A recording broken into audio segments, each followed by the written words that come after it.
എല്ലാവർക്കും നമസ്കാരം. അപ്പോൾ നമുക്ക് ഇന്ന് ലീൻ മാനേജ്മെൻറ്റ് എന്താണെന്ന് നോക്കാം. ഓക്കെ, ഇത് പ്രിൻസിപ്പിൾസ് ഓഫ് മാനേജ്മെൻറ്റിലെ പുതിയൊരു മാനേജ്മെൻറ്റ് മെത്തഡോളജി ഏതൊക്കെയാണെന്നുള്ളതിൽ ഒന്നാണ് ലീൻ മാനേജ്മെൻറ്റ്. ഓക്കെ, നമ്മൾ ഓൾറെഡി ടോട്ടൽ ക്വാളിറ്റി മാനേജ്മെൻറ്റ് പഠിച്ചു. ഇനി ലീൻ മാനേജ്മെൻറ്റും അജൈൽ മാനേജ്മെൻറ്റാണ് ഇത്തരത്തിലുള്ള മെത്തഡോളജീസ് നമുക്ക് പഠിക്കാനുള്ളത്. Lean management principles enhance efficiency and customer value. This approach focuses on continuous improvement and respect for people. It is a philosophy that transforms operation for better result. Total quality management പോലെ തന്നെ ഈ lean മാനേജ്മെൻറ്റും Toyota production system തന്നെയാണ് ഉയർത്തെഴുന്നേറ്റ് വന്നത്, means ഉത്ഭവിച്ച് വന്നത്. ഒരു lean management basically ഒരു industrial സെക്ടറിൽ നിന്ന് വന്നിട്ടുള്ള ഒരു മാനേജ്മെൻറ്റ് പ്രിൻസിപ്പിളാണ്. പക്ഷേ ഇത് ഇൻഡസ്ട്രിയൽ സെക്ടറിൽ മാത്രമല്ല, ഏതൊരു മാനുഫാക്ചറിങ് അതുപോലെ സർവീസ് സെക്ടറിലും ഇതിന് വളരെ പ്രാധാന്യമുണ്ട് ഇപ്പോൾ. ഓക്കെ, എന്തൊക്കെയാണ് ലീൻ മാനേജ്മെൻറ്റിൻ്റെ പ്രധാനപ്പെട്ട പ്രിൻസിപ്പിൾസ് നോക്കാം. ഒന്ന്, define value. Focus on what the customer truly needs and values. ഒരു പ്രൊഡക്റ്റ് ഉണ്ടായി വരുമ്പോൾ അത് ആക്ച്വലി നമ്മൾ എന്താ ചെയ്യുന്നത്, അതിലൊരു വാല്യൂ അഡീഷനാണ് ചെയ്യുന്നത്. ഓക്കെ, ഒരു റോ മെറ്റീരിയലിൽ കുറച്ച് നമ്മൾ ജോലി ചെയ്ത് പ്രോസസ്സ് ചെയ്ത് ഒരു പുതിയൊരു പ്രൊഡക്റ്റ് ഉണ്ടാക്കുന്നു. ഓക്കെ, അപ്പോൾ കസ്റ്റമർ ആക്ച്വലി എന്തിനാണ് വാല്യൂ ചെയ്യുന്നത് എന്ന് കറക്റ്റായിട്ട് അത് അനലൈസ് ചെയ്യാണ് ചെയ്യുന്നത്. കാരണം കസ്റ്റമർ എന്തെങ്കിലും വാല്യൂ ചെയ്യാത്ത കാര്യങ്ങൾ നമ്മൾ ചെയ്യുന്നുണ്ടെങ്കിൽ അതിനെ റിമൂവ് ചെയ്യാം. ഓക്കെ, അതാണ് ഫസ്റ്റ് പ്രോഗ്രാം. രണ്ടാമത്, map the value stream. Identify all steps in the process from start to finish. ഞാൻ നേരത്തെ പറഞ്ഞല്ലോ, ഓരോ സ്റ്റെപ്പിലും എന്തൊക്കെയാണ് നമ്മൾ ആഡ് ചെയ്യുന്നത്, അല്ലെങ്കിൽ എന്താണ് ഒരു പ്രോസസ്സിനെ മൊത്തം ബൈഫർക്കേറ്റ് ചെയ്തിട്ട് സ്റ്റെപ്പ് ബൈ സ്റ്റെപ്പ് ആയിട്ടുള്ള കാര്യങ്ങൾ അനലൈസ് ചെയ്യാം, അതിനെ ഐഡൻറ്റിഫൈ ചെയ്യുക. അതാണ് മാപ്പ് ദ വാല്യൂ സ്ട്രീം. മൂന്നാമത്തത്, create flow. Ensure smooth continuous movement in all process. എല്ലാതും വളരെ പ്രോപ്പറായിട്ട് മൂവ്മെൻറ്റ് ചെയ്യുക. എന്തെങ്കിലും തടസ്സങ്ങൾ, ഒബ്സ്റ്റക്കിൾസ് അല്ലെങ്കിൽ ഇംപിഡിമെൻറ്റ്സ് ഒക്കെ ഉണ്ടെങ്കിൽ അതിനെ റിമൂവ് ചെയ്തിട്ട് പ്രോസസ്സ് വളരെ സ്മൂത്ത് ആവണം. ഒരു തരത്തിലുള്ള ഒരു വെയിറ്റിംഗ് ടൈം ഉണ്ടാവരുത്, ഒരു തരത്തിലുള്ള ഹർഡിൽസും ഉണ്ടാവരുത്. ഓക്കെ, അടുത്തത്, establish a pull. Establish pull. Produce only what is needed when it is needed and driven by demand. ഏതെങ്കിലും ഒരു സർവീസ് ആയാലും ശരി, അതുപോലെ തന്നെ സർവീസ് അങ്ങനെ അഡീഷണൽ ഡിമാൻഡ് ഇല്ലാതെ കൊടുക്കാൻ സാധ്യത കുറവാണ്. അപ്പോൾ ഏതെങ്കിലും ഒരു പ്രൊഡക്റ്റ് ഉണ്ടാക്കുന്ന ആൾക്കാരാണെങ്കിൽ അനാവശ്യമായിട്ട് ഉണ്ടാക്കാതിരിക്കുക, ആവശ്യത്തിന് മാത്രം. അതായത് കസ്റ്റമറുടെ നീഡ് അനുസരിച്ച് നമുക്ക് നീഡ് ഉണ്ടെന്ന് റിപ്പോർട്ട് കിട്ടിയാൽ മാത്രം അത് ഉണ്ടാക്കുക. അതാണ് ഒരു പുൾ എന്ന് പറയുന്നത്. മറ്റേതെന്താണ്, പുഷാണ്. സാധാരണ പ്രൊഡക്റ്റുകൾ ഉണ്ടാക്കുന്നു, എന്നിട്ട് നമ്മൾ അഡ്വർടൈസ് ചെയ്യുന്നു, കസ്റ്റമറെ കൊണ്ട് വാങ്ങിപ്പിക്കുന്നു. ഓക്കെ, ആ രീതിയല്ല, നേരെ തിരിച്ചുള്ള ഒരു പുൾ മെത്തേഡാണ്. അത് എന്തിനാണെന്നുള്ളത് നമുക്ക് നോക്കാം. Okay, seek perfection. Strive four continuous improvement in every aspect. ഈ കണ്ടിന്യൂസ് ഇംപ്രൂവ്മെൻറ്റ് നമ്മൾ ടോട്ടൽ ക്വാളിറ്റി മാനേജ്മെൻറ്റിലും പഠിച്ചതാണ്. ഒരു ജപ്പാനീസ് വേർഡും നമ്മൾ പഠിച്ചതാണ്, കൈസൻ എന്നുള്ളത്. ഓക്കെ, ഇത് ഈ അവിടുന്ന് ഇങ്ങോട്ട് ടോട്ടൽ ക്വാളിറ്റി മാനേജ്മെൻറ്റ് മുതൽ ലീൻ മാനേജ്മെൻറ്റ് എല്ലാത്തിലും ഈ ഒരു കണ്ടിന്യൂസ് ഇംപ്രൂവ്മെൻറ്റ് എന്നുള്ളൊരു ആസ്പെക്റ്റ് ഉണ്ട്. എന്താണ് ലീൻ്റെ ടൂൾസ് ആൻഡ് ടെക്നിക്സ്? വളരെ പ്രധാനപ്പെട്ട ടൂൾസ് ആൻഡ് ടെക്നിക്സ് ഏതൊക്കെയാണെന്ന് നോക്കാം. ഒന്ന്, 5S മെത്തഡോളജിയാണ്.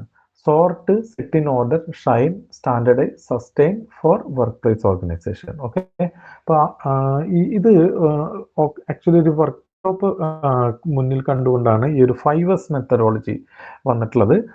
വർക്ക്ഷോപ്പിലെ ഈ ഒബ്സ്റ്റക്കിൾസ്, നേരത്തെ പറഞ്ഞ ഒബ്സ്റ്റക്കിൾസ് അല്ലെങ്കിൽ ഇംപിഡിമെൻറ്റ്സ്, തടസ്സങ്ങളൊന്നും ഇല്ലാതെ പ്രോപ്പറായിട്ട് ഒരു വർക്ക് എങ്ങനെ നടത്താം എന്ന് റിസർച്ച് ചെയ്തിട്ട് വന്നിട്ടുള്ളതാണ് ഈ 5S മെത്തഡോളജി. എന്തൊക്കെയാണ് ഈ 5S മെത്തഡോളജി നോക്കാം. ആദ്യത്തെ സോർട്ടാണ്. ഓക്കെ, സോർട്ട് എന്ന് പറഞ്ഞു കഴിഞ്ഞാൽ ഒരു വർക്ക് ലൊക്കേഷനിൽ എന്തൊക്കെ ടൂൾ വേണം, ഓക്കെ, അത് ആദ്യം തന്നെ നോക്കി വെക്കുകയാണ്. ഏതൊക്കെ ടൂൾസാണ് ആവശ്യമുള്ളത്, ആവശ്യമില്ലാത്ത ഏതെങ്കിലും ടൂൾസ് അവിടെ ഉണ്ടെങ്കിൽ അതൊക്കെ ഒഴിവാക്കുക.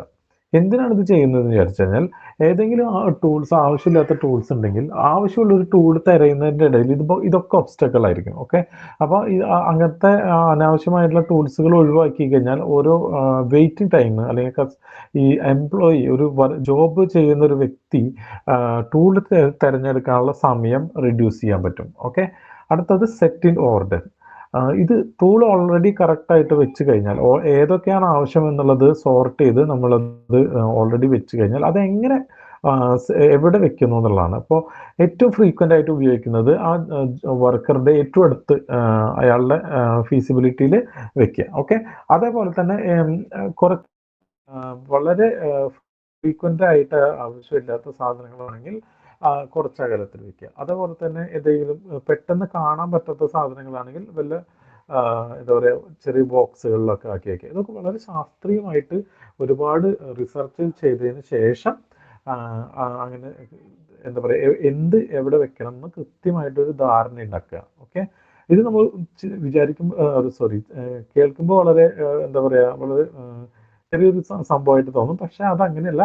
ഓരോ ചില ആൾക്കാർ ജോബിൽ ഒരുപാട് എന്താ പറയുക ഡിലേ വരുത്തുന്നതിന് ഇത്തരത്തിൽ എന്താ പറയുക ടൂൾസ് എടുക്കാനുള്ള സമയം, ടൂൾസ് കണ്ടെത്താനുള്ള സമയം ഒക്കെ ഇതിലൊക്കെ പോകുന്നുണ്ട്. ഈ സമയങ്ങളൊക്കെ ഒഴിവാക്കാൻ പറ്റും. ഓക്കെ, അടുത്തത് ഷൈൻ എന്ന് പറയുന്ന പ്രിൻസിപ്പിളാണ്. ഈ ഷൈൻ എന്ന് പറഞ്ഞ പ്രിൻസിപ്പിളിൽ എന്താണെന്ന് ചോദിച്ചു കഴിഞ്ഞാൽ നമ്മൾ ക്ലീൻനെസ്, ഒരു വർക്ക് ലൊക്കേഷൻ പ്രോപ്പറായിട്ട് ക്ലീൻ ആയിട്ടുള്ള സ്ഥലത്തായിട്ട് മാത്രം വെക്കുക. ഓക്കെ, അതേപോലെ തന്നെ അനാവശ്യമായ സാധനങ്ങളൊക്കെ റിയൽ ടൈമിൽ എടുത്ത് ഒഴിവാക്കുന്നതിനെയാണ് ക്ലീൻനെസ് എന്ന് പറയുന്നത്. അതേപോലെ തന്നെ സ്റ്റാൻഡർഡൈസ് എന്ന് പറഞ്ഞു കഴിഞ്ഞാൽ ഇത്തരത്തിലുള്ള ഒരു കാര്യങ്ങൾ മുഴുവൻ കൃത്യമായിട്ട് ഫോളോ ചെയ്യുന്നതിന് ഒരു സമയത്ത് അതായത് ഈ ഒരു 5S മെത്തഡോളജി ഇംപ്ലിമെൻ്റ് ചെയ്തു. ആദ്യത്തെ 2 ദിവസം കൃത്യമായിട്ട് എല്ലാ കാര്യങ്ങളും കറക്റ്റായിട്ട് ചെയ്തു. അതിനുശേഷം പിന്നെ ഇതൊന്നും ഫോളോ ചെയ്യുന്നില്ലെങ്കിൽ ഓക്കെ, അപ്പോൾ ഈ 5S മെത്തഡോളജി കൊണ്ടോ അല്ലെങ്കിൽ ലീൻ മാനേജ്മെൻറ്റ് കൊണ്ടോ എന്തോ ഉപകാരമുള്ളത്? അത് ഉപകാരമില്ല. അപ്പോൾ അത് കണ്ടിന്യൂസ് ആയിട്ട് അത് ഉപയോഗിക്കാൻ ഉള്ള അല്ലെങ്കിൽ അത് പ്രാവർത്തികമാക്കാനുള്ള ഒരു എന്താ പറയുക മൊമെൻറ്റം മാനേജ്മെൻറ്റ് കൊടുക്കണം. അതിനെയാണ് സ്റ്റാൻഡർഡൈസ് എന്ന് പറയുന്നത്. അവസ്ഥ സസ്റ്റെയിൻ എന്ന് പറഞ്ഞു കഴിഞ്ഞാൽ ഈ വർക്കർ തന്നെ അത് കൃത്യമായിട്ട് വേറെ ആരുടെയെങ്കിലും ഉപദേശങ്ങളോ അല്ലെങ്കിൽ ആരെങ്കിലും എന്താ പറയുക ഒരു കമാൻഡ് കൊടുക്കാതെയോ സ്വയം ചെയ്യുന്നതിനാണ് സസ്റ്റെയിൻ എന്ന് പറയുന്നത്. അത്തരത്തിലുള്ള ഈ 5S കൊണ്ട് ഒരു വർക്ക് ലൊക്കേഷനെ സ്റ്റാൻഡർഡൈസ് ചെയ്യാൻ വളരെ പ്രൊഫഷണൽ ആക്കുന്ന മെത്തേഡിനെയാണ് 5S മെത്തഡോളജി എന്ന് പറയുന്നത്. അടുത്തത് value stream mapping. Visualise process flow, identifying waste and opportunities. Okay, അപ്പോൾ ഇത് എങ്ങനെയാണെന്ന് ചോദിച്ചു കഴിഞ്ഞാൽ ഈ വിഷ്വലൈസിങ് പ്രോസസ് ഫ്ലോ എന്ന് പറഞ്ഞു കഴിഞ്ഞാൽ ഒരു പ്രോസസ്സ്, ഉദാഹരണത്തിന് ഒരു ഷർട്ട് ഒക്കെ തയ്ക്കുന്ന ഒരു വ്യക്തി, അപ്പോൾ ഷർട്ട് തയ്ക്കുന്ന വ്യക്തി തുണി എടുക്കുന്നു, അതിനെ വേണ്ട രീതിയിൽ കട്ട് ചെയ്യുന്നു, സ്റ്റിച്ച് ചെയ്യുന്നു, അതിന് ബട്ടൺ വെക്കുന്നു. ഓക്കെ, അതിനുശേഷം അയൺ ചെയ്യുന്നു, അതിന് കസ്റ്റമർക്ക് കൈമാറും. അപ്പോൾ ഇത്രയും കാര്യങ്ങളാണ് ഇദ്ദേഹത്തിന് ചെയ്യാനുള്ളത്. ഇത് നമുക്ക് ഓരോ ചാർട്ട് പോലെ ഫ്ലോ ചാർട്ട് പോലെ എഴുതി വരച്ച് ഉണ്ടാക്കാം. ഓക്കെ, ഇതിൽ ഇനി ഏതെങ്കിലും കാര്യത്തിൽ വേസ്റ്റേജ് വരുന്നുണ്ട് നോക്കാം. അപ്പോൾ ഉദാഹരണത്തിന് കട്ട് ചെയ്യുന്ന കാര്യത്തിൽ ഇദ്ദേഹം വളരെ എന്താ പറയുക വൈഡായിട്ട് കട്ട് ചെയ്യുക അല്ലെങ്കിൽ കൃത്യമായിട്ട് കട്ട് ചെയ്യാത്തത് കാരണം തുണി നഷ്ടപ്പെടുന്നുണ്ടെന്ന് വിചാരിക്കുക. ആ നഷ്ടപ്പെടുന്ന തുണിക്ക് കസ്റ്റമർ വാല്യൂ ചെയ്യില്ല. ഓക്കെ, വാല്യൂ ചെയ്യേണ്ടതാണ് അദ്ദേഹത്തിന് കിട്ടുന്നത് മാത്രം. അതുപോലെ ഏറ്റവും പ്രോക്സിമിറ്റിയിൽ കാര്യങ്ങൾ ചെയ്യുന്നത് മാത്രമാണ് കസ്റ്റമർ വാല്യൂ ചെയ്യുള്ളൂ. അപ്പോൾ ഈ അത്തരത്തിലുള്ള വേസ്റ്റേജ് എവിടെയൊക്കെ ഉണ്ടോ എന്ന് ഫൈൻഡ് ഔട്ട് ചെയ്യും. ആ വേസ്റ്റേജ് ഉള്ള സ്ഥലങ്ങൾ കൂടുതൽ കോൺസെൻട്രേറ്റ് ചെയ്ത് ആ വേസ്റ്റേജ് ഒഴിവാക്കി പ്രോപ്പർ വാല്യൂ സ്ട്രീമിംഗ് ചെയ്യുന്നതിനെയാണ് ഈ വാല്യൂ സ്ട്രീം മാപ്പിംഗ് എന്ന് പറയുന്നത്. അടുത്തത് കാൻബാൻ ആണ്. ഈ കാൻബാൻ നമുക്ക് അജൈലും വരുന്നുണ്ട്. ഒരു അജൈൽ ഫ്രെയിംവർക്ക് തന്നെയാണ് ഈ കാൻബാൻ എന്ന് പറഞ്ഞത്. A visual system managing workflow seen in Toyota's production തന്നെയാണ് ഇത് ഒറിജിനേറ്റ് ചെയ്തത്. വിഷ്വൽ സിസ്റ്റം മാനേജിങ് വർക്ക്ഫ്ലോ എന്ന് പറഞ്ഞു കഴിഞ്ഞാൽ ഓരോ വർക്ക് എന്തൊക്കെയാണ് വർക്ക് എന്നുള്ള ഒരു ചാർട്ടായിട്ടോ അല്ലെങ്കിൽ കാർഡായിട്ടോ മൊത്തം വർക്കിനെ ബൈഫ്രക്കേറ്റ് ചെയ്തിട്ട് കാർഡ് പോലെ ആക്കിയിട്ട് ഇന്ന വർക്കാണ് ചെയ്യാനുള്ളത് എന്നുള്ള അതിൻ്റെ ടൈം ലൈൻ, അതുപോലെ തന്നെ ആരാണ് അത് ചെയ്യേണ്ടത്, ആരാണ് അതിൻ്റെ റെസ്പോൺസിബിലിറ്റി എന്നൊക്കെ എഴുതിയിട്ടുള്ള കാർഡുകളെയാണ് കാൻബാൻ എന്ന് പറയുന്നത്. ഈ കാൻബാനും വാല്യൂ സ്ട്രീം മാപ്പിംഗ് തമ്മിലുള്ള വ്യത്യാസം എന്താ വെച്ച് കഴിഞ്ഞാൽ ഈ വാല്യൂ സ്ട്രീം മാപ്പിംഗ് മൊത്തം പ്രോസസ്സിനാണ്. നമ്മൾ ഒരു ഫാക്ടറിയിൽ അല്ലെങ്കിൽ ഏതെങ്കിലും ഒരു കമ്പനിയിൽ എന്തൊക്കെ പ്രോസസ്സ് ചെയ്യുന്നു അതിൻ്റെ മൊത്തം ബൈഫ്രക്കേറ്റ് ചെയ്തിട്ട് വിഷ്വലൈസ് ചെയ്യുകയാണെങ്കിൽ, കാൻബാൻ എന്ന് പറയുന്നത് നമ്മൾ ആ ചെയ്യുന്ന വർക്ക് ഏത് തരത്തിലാണ് ബൈഫ്രക്കേറ്റ് ചെയ്യുന്നത് എന്നുള്ളതും അതിൻ്റെ ഡീറ്റെയിൽസും അടങ്ങിയിട്ടുള്ള കാർഡുകളാണ് ക്യാൻവ എന്ന് പറയുന്നത്. അടുത്തത് പോക്കായോക്കെ എന്ന് പറയുന്നത് മിസ്റ്റേക്ക് പ്രൂഫിംഗ് എന്നുള്ളത്. മിസ്റ്റേക്ക് പ്രൂഫിംഗ് എന്ന് പറഞ്ഞാൽ ഇപ്പം നമുക്ക് ഒരു സാധ്യത ഉള്ള സ്ഥലങ്ങളുണ്ടല്ലോ, മിസ്റ്റേക്ക് വരാൻ സാധ്യതയുള്ള സ്ഥലങ്ങൾ, ഇതിനെ പ്രിവെൻറ്റ് ചെയ്യാം. അപ്പം അങ്ങനെയാണെന്ന് വെച്ചിട്ടുണ്ടെങ്കിൽ ഡിഫക്ട്സും അതുപോലെ എറേഴ്സൊക്കെ പരമാവധി കുറയ്ക്കാൻ സാധിക്കും. അതിലൊരു ഉദാഹരണം പറയുകയാണെങ്കിൽ നമ്മൾ ഒരു സ്ഥലത്ത് എന്താ പറയുക, വളരെ സ്മൂത്തായിട്ടുള്ള സ്ഥലം, ഒരു ഫ്ലോറ് ആരെങ്കിലും തുടയ്ക്കുകയാണെന്ന് വയ്ക്കുക. അപ്പോൾ തുടയ്ക്കുമ്പോൾ അവിടെ വെറ്റായിട്ട് ഇരുന്ന് കഴിഞ്ഞാൽ എന്താ സംഭവിക്കുക? ഈ സ്ഥലത്ത് ആരെങ്കിലും വന്ന് നടക്കുകയാണെങ്കിൽ അവിടെ വീഴാൻ സാധ്യതയുണ്ട് അല്ലേ? അപ്പോൾ നമ്മൾ എന്ത് ചെയ്യാം, അവിടെ ഒരു ബോർഡ് വെക്കാം. ഇവിടെ എന്താ പറയുക, ഒരു ക്ലീനിങ് നടന്നുകൊണ്ടിരിക്കുകയാണ്, അപ്പോൾ ശ്രദ്ധിച്ച് നടക്കുന്നത്. ഇത് കണ്ട ഒരു വ്യക്തി സ്വാഭാവികമായിട്ടും കോഷ്യസ് ആയിരിക്കും, അയാൾ നടക്കുമ്പോൾ വളരെ ശ്രദ്ധിച്ച് നടക്കും. അങ്ങനെ ഒരു എറർ അല്ലെങ്കിൽ ഒരു ഇഫക്റ്റ് ഒഴിവാക്കാൻ പറ്റും. അതേപോലെ തന്നെ ഒരു കാറിൻ്റെ ഉള്ളിൽ നമ്മൾ അതെ ഹോസ്പിറ്റലിൽ കാണാം. അതുപോലെ തന്നെ ഒരു കാറിൻ്റെ ഉള്ളിൽ കീ വെച്ച് മറന്ന് നമ്മളെല്ലാ കാറും പുറത്തുനിന്ന് ലോക്ക് ചെയ്ത് കഴിഞ്ഞാൽ എന്ത് സംഭവിക്കും? പിന്നെ അത് തുറക്കാൻ നമുക്ക് പറ്റില്ല. ഓക്കെ, അപ്പോൾ അതൊരു മിസ്റ്റേക്കാണ്. അപ്പോൾ ഇത് കാർ ഐഡൻറ്റിഫൈ ചെയ്യും. കാറിൻ്റെ ഉള്ളിൽ കീ ഇരിക്കുന്നുണ്ടെങ്കിൽ കാറ് ലോക്കാവാത്ത ഒരു അലാറാം സിസ്റ്റോ അല്ലെങ്കിൽ അൺലോക്ക് ആവുന്ന ഒരു സിസ്റ്റം ഉണ്ടെങ്കിൽ എന്തുണ്ടാവും? ഈ മിസ്റ്റേക്ക് ഒഴിവാക്കാൻ പറ്റും അല്ലേ? അത്തരത്തിൽ മുൻകൂട്ടി വളരെ ഡെലിബറേറ്റ് ആയിട്ട് ഇത്തരത്തിലുള്ള മിസ്റ്റേക്കുകളെ ഒഴിവാക്കുന്ന മെത്തേഡിനാണ് പോക്കയോക്കെ എന്ന് പറയുന്നത്. അടുത്തതാണ് ജസ്റ്റ് ഇൻ ടൈം. ഇതൊക്കെ ഓരോ ടൈമും നമുക്ക് ഏതെങ്കിലും ഗൂഗിളിലോ മറ്റോ ചെക്ക് ചെയ്ത് കഴിഞ്ഞാൽ ഇതിൻ്റെ ഡീറ്റെയിൽ ആയിട്ടുള്ള കാര്യങ്ങൾ അറിയാൻ പറ്റും. നമുക്ക് അത്രയും ഡീറ്റെയിൽ ആയിട്ട് പഠിക്കേണ്ട എന്നുള്ളതുകൊണ്ടാണ് ഞാൻ ജസ്റ്റ് അതിൻ്റെ ഒരു ഇൻട്രൊഡക്ഷൻ മാത്രം പറഞ്ഞു പോകുന്നത്, അതിൻ്റെ ഒരു ഓവർവ്യൂ മാത്രം പറഞ്ഞു പോകുന്നത്. ജസ്റ്റ് ഇൻ ടൈം എന്ന് പറഞ്ഞു കഴിഞ്ഞാൽ ഒരു ഇൻവെൻട്രി മാനേജ്മെൻറ്റ് ടെക്നിക്കാണ്. Minimise inventory by receiving goods only as needed as exemplified by Dell. അതായത് ഏതെങ്കിലും ഒരു സാധനം, ഇപ്പം നമ്മളൊരു ഫോർഡിൻ്റെ ഒരു കാർ ഉണ്ടാക്കാൻ കസ്റ്റമർ പറയുകയാണെങ്കിൽ മാത്രം അവിടുത്തെ ആ ഒരു പുതിയ കാറിന് വേണ്ടിയിട്ടുള്ള ഇൻവെൻറ്ററി, റോ മെറ്റീരിയൽസ് മറ്റുള്ള ഫേമുകളിൽ നിന്ന് അന്വേഷിച്ച് വാങ്ങി അത് ഉണ്ടാക്കും. ഓക്കെ, ഇത് സ്റ്റോർ ചെയ്ത് വെക്കുമ്പോൾ എന്താണ് നഷ്ടം എന്ന് വെച്ചാൽ, സ്റ്റോർ ചെയ്ത് കഴിഞ്ഞാൽ എന്ന് പറഞ്ഞു കഴിഞ്ഞാൽ നമ്മൾ ഇൻവെൻറ്ററി ഓർഡർ ചെയ്ത് വാങ്ങുകയാണ് ചെയ്യുന്നത്. അപ്പം അത്രയും സാധനങ്ങൾക്ക് ഓൾറെഡി പൈസ കമ്പനി ഓൾറെഡി പേ ചെയ്യണം. ഓക്കെ, ഇനി ഇത് ചിലവായില്ലെങ്കിലോ അതൊരു ഡെഡ് മണി ആയിട്ട് മാറും, ഒരു വേസ്റ്റ് ആയിട്ട് മാറും ചെയ്യും. ഇത്തരത്തിലുള്ള ഇൻവെൻറ്ററി ഇഷ്യൂസ് ഒഴിവാക്കാൻ വേണ്ടിയിട്ട് ഇത്തരത്തിൽ എന്താ പറയുക, അതിനൊക്കെ പ്രോപ്പറായിട്ട് മാനേജ് ചെയ്യുന്ന ഒരു മെത്തഡാണ് just in time. Okay, just in time അതൊന്ന് ആലോചിച്ച് വെച്ചോളാം. ഈ ചിലപ്പോൾ നമുക്കിത് പേര് കാണുമ്പോഴേ നമുക്ക് ജസ്റ്റ് ഇൻ ടൈം എന്ന് പറഞ്ഞാൽ എന്താണെന്ന് മനസ്സിലാവില്ല. ഓക്കെ, ഇതൊരു മെത്തഡോളജിയാണ് അതിൻ്റെ. ഇനി നേരത്തെ പറഞ്ഞ വേസ്റ്റ് റിഡക്ഷൻ അല്ലെങ്കിൽ മ്യൂഡ, ഇത് എന്തൊക്കെയാണ് വേസ്റ്റുകൾ, എവിടേക്കാണ് ഇത് വേസ്റ്റ് റിഡ്യൂസ് ചെയ്യേണ്ടത് എന്നുള്ളതാണ് ലീനിൻ്റെ കോറായിട്ടുള്ള ഒരു സംഭവം. ഓക്കെ, അപ്പോൾ അതിൽ ഡിഫക്ട്സ്. ഓക്കെ, അതെന്തൊക്കെയാണ് ഡിഫക്റ്റ്? Error requiring rework. ഏതെങ്കിലും ഒരു വർക്ക് ചെയ്തിട്ട് ആ സാധനം ഒരു പ്രൊഡക്റ്റ് ഡിഫക്റ്റ് ആയി കഴിഞ്ഞാൽ അത് കമ്പനിയെ സംബന്ധിച്ചിടത്തോളം അത് വേസ്റ്റാണ്. അപ്പോൾ പരമാവധി ഡിഫക്റ്റ് ഇല്ലാത്ത പ്രൊഡക്റ്റുകൾ ഉണ്ടാക്കുക എന്നുള്ളതായിരിക്കണം കമ്പനിയുടെ മോട്ടോ. അതുപോലെ തന്നെ അതിന് എന്താ പറയുക, ഡെലിബറേറ്റ് ആയിട്ട് ഡിഫക്ട്സ് ഒഴിവാക്കണം. ഓക്കെ, രണ്ടാമത്തെ ഓവർ പ്രൊഡക്ഷൻ ചെയ്താലും ഇതേപോലെ സാധനങ്ങൾ എല്ലാ പ്രൊഡക്റ്റും സെയിലായിക്കൊണ്ട് ഇരിക്കണം എന്നില്ല, അപ്പോൾ അത് വേസ്റ്റ് ആയിരിക്കും. ഓക്കെ, അടുത്തത് വെയിറ്റിംഗ് ടൈം.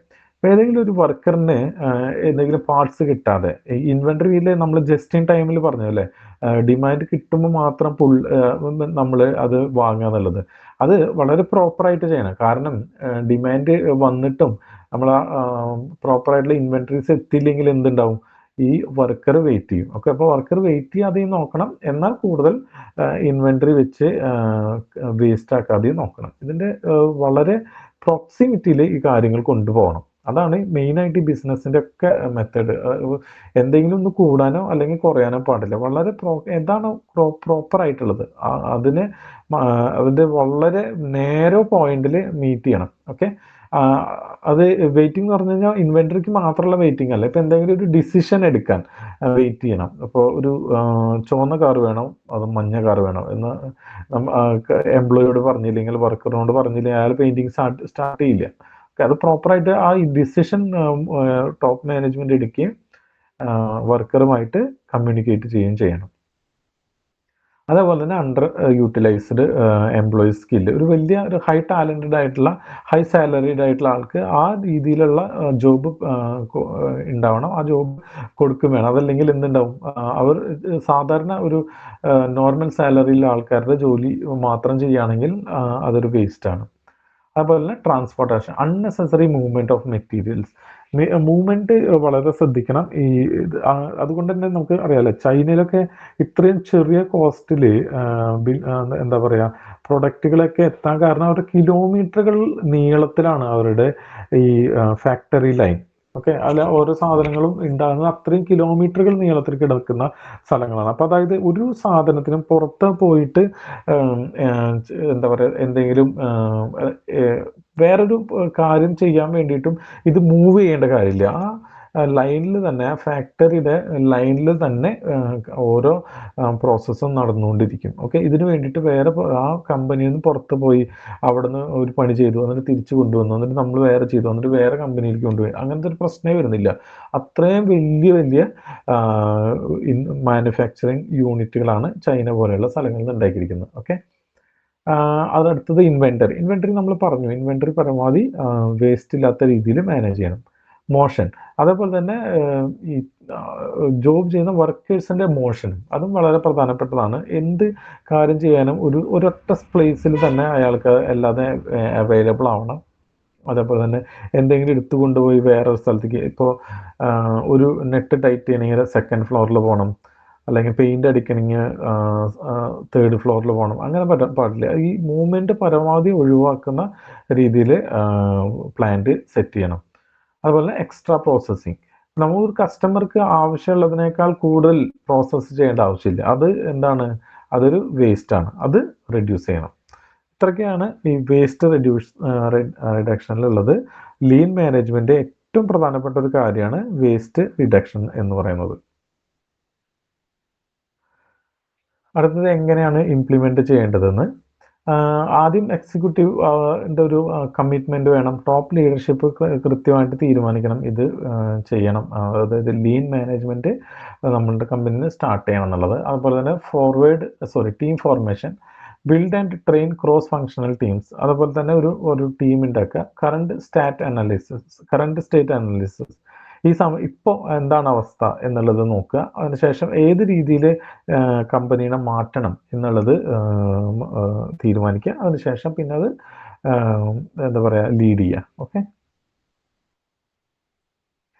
ഈ കൈസൻ എന്നുള്ള വാക്ക് ഇപ്പോൾ നമ്മൾ ഇതിൽ കാണും, ചിലപ്പോൾ അജൈലിലും കാണും. പല സ്ഥലങ്ങളിലും കൈസൻ എന്ന് പറഞ്ഞ ആ ഒരു ടേം കാണും.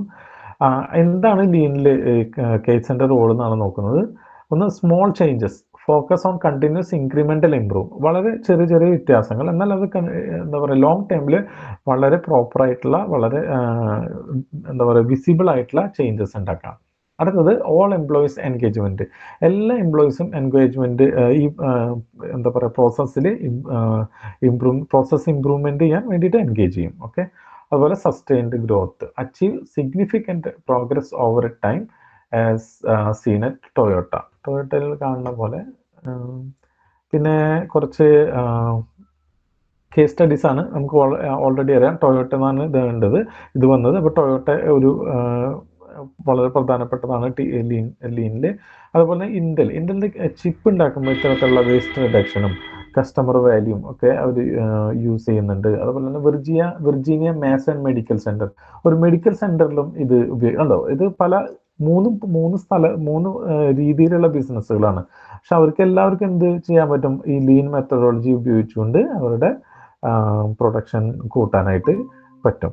ഓക്കെ, ഇത്രയാണ് ലീനിലുള്ളത്.